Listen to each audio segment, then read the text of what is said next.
Mubarak.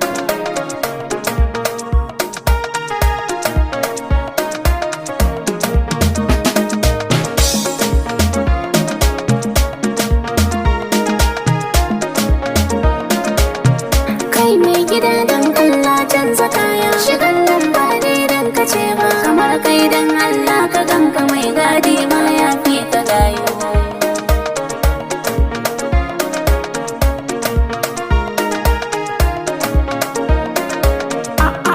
Ai dama turan nan na lura na bashi kunu kin bashi kosai. Dama in bana gidan sai ya dau wanka ya nuho ki fes fes. A'a ba haka ne nufi ba, shigar dai ba girman kace ba, hakan din dai da nake ganin ka yana samun raina uku ba. A ce mai gadi zai yi gaye amma ba a gan shi a mai gida ba, irin haka bai dace da kai ba, a canza halin nan mai gidana.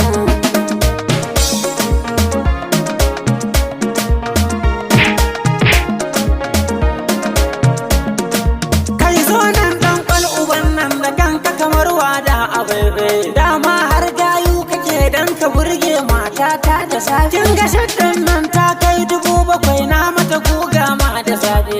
Ai kuwa gashi tana ta kyalle ina ma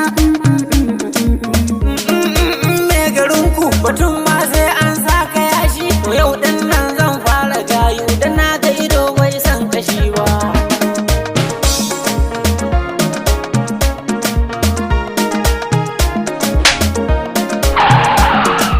Ai ne da matan a ƙauyen mu bana harka babu kamshi. Ni gaye ne tintini yanzu ma haka fata ta da laushi. Wato hada ma ɗauko turare ka fesa nan kai ga kwararre. Ka fesa habar sarkin garinku da kanshi kamar na bala gajere. Ashe shi yasa mana in na dawo sai in ji ka ƙi ka buɗe kyaure. Wataƙil in wannan gaɗa ma kuke ni ne dai ban an karewa.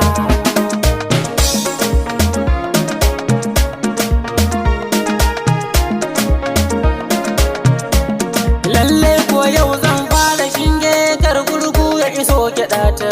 An ce tsaftar mai gida ma tana sa an nuri ga mata. Ajiya fito min shaddunan nan na sallah yau zan an tayata. mai gida ko kai fa da Allah duba da kai fa da gwamna babu rata. Idan wata ta ce na yi kyawu kin yarda mu ɗan keɓe mu zanta. A'a ne kam da Allah ka bar maganan nan karin soma.